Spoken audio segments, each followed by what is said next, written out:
We cover pro Columbus. Tune in and join us. Disrespected media. I'm having a ball. I mean, I may not make it, but I'm having a ball. So let's just get to it. I know you're usually pressed for time. It's a game week. Hello and welcome to the Crucible, a production of Disrespected Media LLC. I'm Michael Arace, proprietor.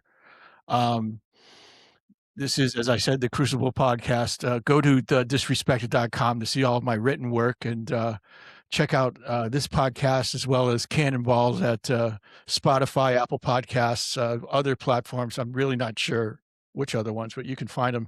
And I just got running a YouTube channel, so I know that my guest Gregg Berhalter, the illustrious Gregg Berhalter, is going to go to the YouTube channel, The Disrespected, and look for tactical tips on a weekly basis. Gregg, thanks for joining me, and you're being very generous with your time, which I know is compressed. So I'll shut up now and just say welcome to the Crucible.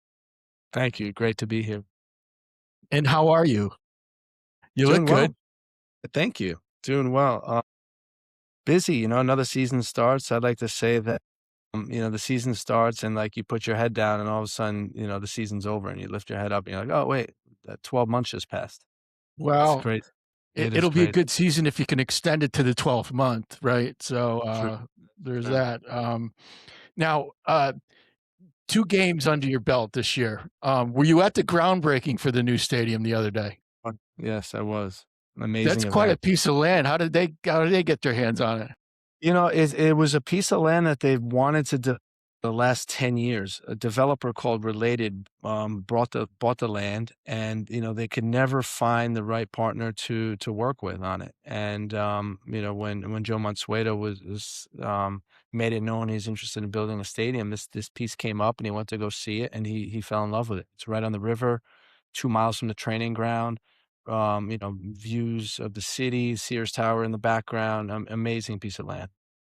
It looks a little bougie in that, which is not like Chicago, but there's going to be people pulling up in their boats to go to games like it's the University of Tennessee or something. Exactly. I think that, that's a mode of transportation that will be available, but, it's going to be a great stadium, industrial style, brick. Joe's all about fitting it into the landscape of Chicago and embodying what Chicago is, so they're not pulling up on yachts. I'm sure it's like one of those big water barge things. Dinghies, right? Yeah, exactly. Pontoon boats. This is, of course, Gregg Berhalter, if I improperly introduced him or failed to, coach of the Chicago Fire, former coach of the United States men's national team, and of course, the Columbus Crew and Hammarby of the Swedish league. I talked to Henrik Rydström earlier today, Gregg, and I may have misspoke. Someone told me that you said that he was a well-hated player, and I don't think those were your words. Your words were he was tough and had a reputation for it or something like that. But I told him that he did remember you in some kind of framework like that. Is that fair to say, or how would you put it? How I remember him? Yeah. Yeah, no, he was an igniter. He got his team going, very competitive, midfield engine. I think he had a long career in Sweden and, was certainly, the catalyst for his team's success.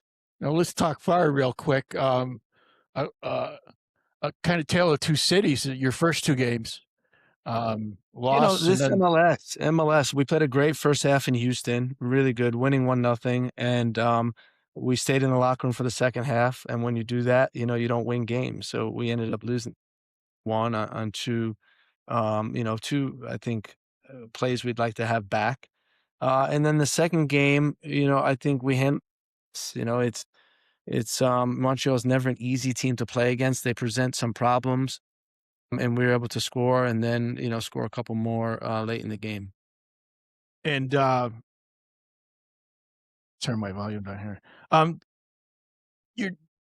you changed your approach at all, Gregg, from the national team to the Fire back in MLS? Are there tactical differences, or and just that rhythm of that national job is so much different than a club job. Um, what has changed for you over this last year in terms of how you approach it and how you play the game technically? I think there are differences, and I think as a person, as a coach, you continue to grow as you learn more and as you have different experiences. The national team was instrumental in teaching me how to win. And when you're in the competitions, when you're coaching the national team, you're expected to win every game that you play in. And I think it changes your mentality a little bit, and it changed mine in a good way. Um, I think here, when I joined Chicago, it was really the difference between when I went to Columbus to here is like with Columbus, we are trying to basically change the league and change how the league saw soccer. And we're trying to create a brand of soccer that, the league hadn't really seen. And with Chicago, it's really about just changing the expectations and the standard of what we have here in our own organization, whether that's staff members or players, the giving them the belief and the mindset that we can be competitive and we can win. And and have you made plans for the World Cup? I mean, that must be a sort of a strange dichotomy, having coached the team, possibility of your son playing on the team, the World Cup back in the United States, um, which you know a little bit about. I don't know how do you view the World Cup from your eyes, and I mean, are you going to games? Do you have your tickets? Do you need to? Can you get free tickets for anyone? That kind of thing. What I'd say is that it's a monumental event, and it's gonna be an absolute, celebration of soccer across the United States. We're gonna get to see the passion, that everyone brings to the event. We're gonna see high level soccer. We're gonna see an amazing competition. I think that's, from the outside. And the inside, in terms of me, I just hope to be able to support Sebastian in his journey, support the team in their journey, to hopefully having a great World Cup.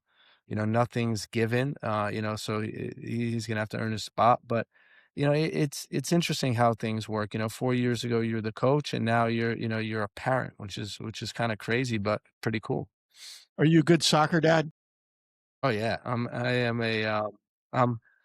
a supportive soccer dad in terms of supporting him. I don't get involved in anything else. That's not my place. I think that's why he has coaches and people around. But I'm always there to support him and help him out if he needs anything.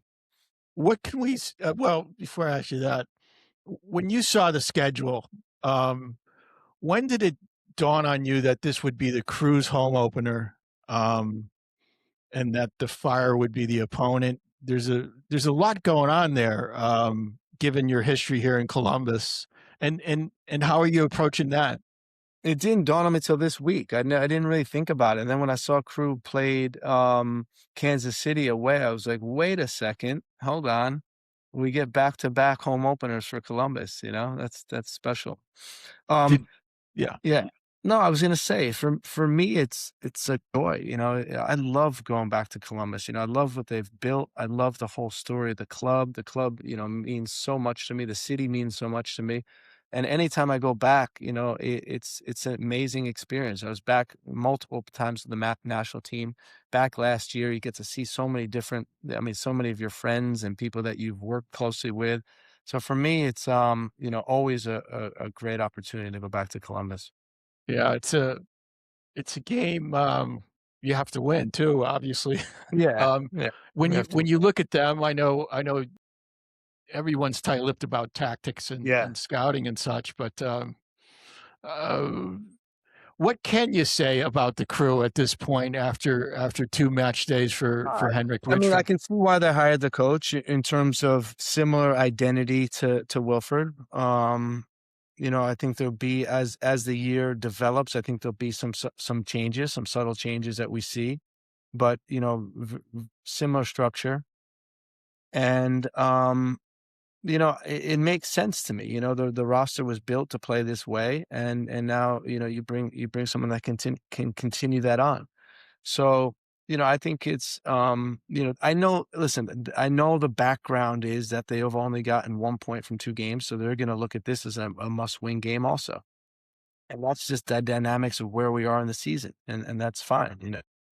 That, just like last week when we played Montreal, we thought it was a game we needed to win. So, it's going to make for a good game. Hopefully great game for the fans. Hopefully that, all the fans will come out. Will be a packed stadium, because that stadium, when it gets packed, is amazing. Younger fans may not realize it, but there was a time when the Crew Chicago Fire rivalry was, well, fiery, if you will, and I think there's a great chance that can be restoked. Any thoughts on that at all? I mean, I think as it so happens, I remember when I first got to Columbus, you try to have these rivalries, but what ended up being our rivalry in the first couple of years was New England, and then it was Red Bull, and then and it's really who you're competing against. And Columbus has done such a good job of ascending to the top of the East so many times, so many years in a row, that I think Chicago has become less of a competitor to them. And we want to bring ourselves back into the forefront. We want to build teams that can, compete for championships. So hopefully we start re-immersing ourselves in the conversation.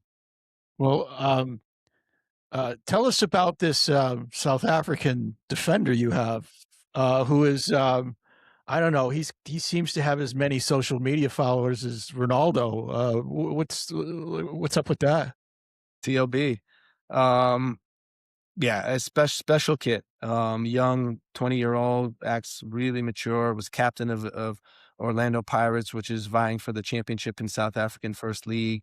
Starter for the national team, in the AFCON, will most likely be a starter in the World Cup. Just good player, tough. Doesn't fit the normal profile that you would think for the center back position. He's only 5'9", but he plays a lot bigger. He was playing against Prince Owusu last week, and he didn't have many problems containing him both in the air and on the ground. So, he's an interesting player. And the social media stuff, we really didn't have, a great understanding of. We got him for his quality on the field, and then it turns out that he has this massive following off the field as well. It's recognized as the future in South Africa. Uh, and I saw this story about how I don't want to say you tripped over him, but um, how you were put onto his trail. Can you briefly relay that? Because I thought that was fascinating. So Flemming Berg, we hired as a scout. He's a Danish gentleman that worked with the Danish Federation, and he worked as a scout for us. And it turns out, over the years, he's moved on, and he ended up getting a job as a sporting director for Sundowns in South Africa. So we played against Philly, and we're playing against Makanya, and the guy's eating us alive. And I'm like, whoa, who is this guy? Find out he's South African, 21 years old. So I text Flemming immediately. I say, Flemming, you know anyone that is good as Makanya?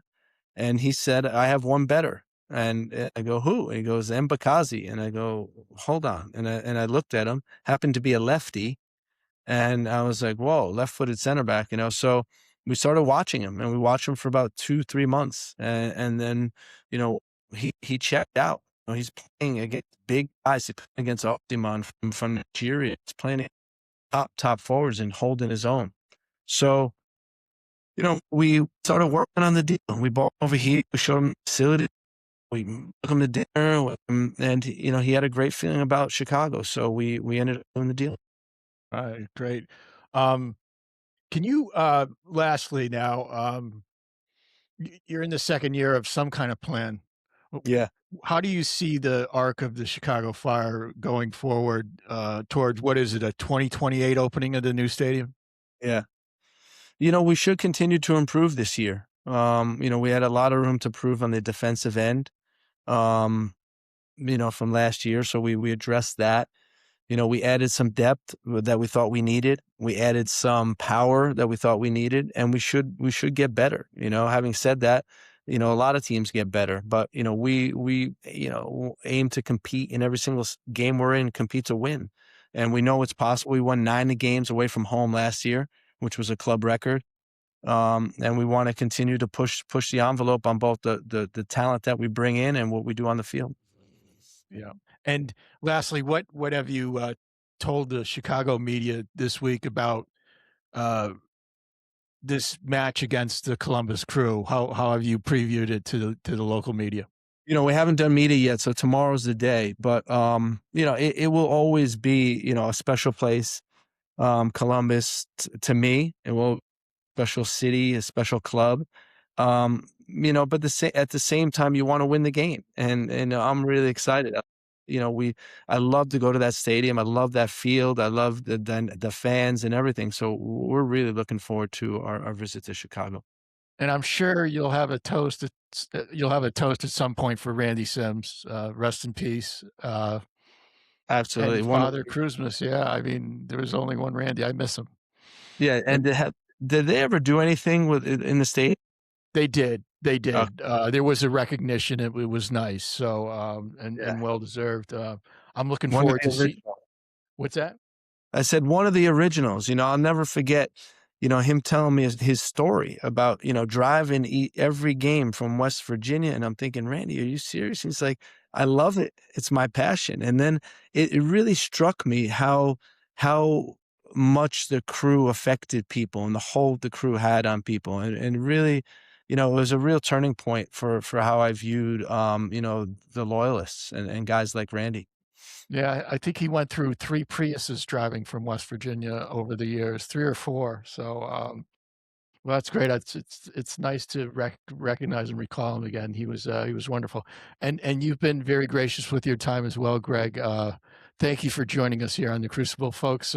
Like, subscribe, share, rate, and review. It helps. And visit disrespected.com. Thank you very much. Gregg, just hang in there 1 minute until you see it's uploaded 100% after I stop this. Something Columbus is the name for passing through. Forgotten franchises, they tried to steal the crew. Flyover country left the jackets feeling blue.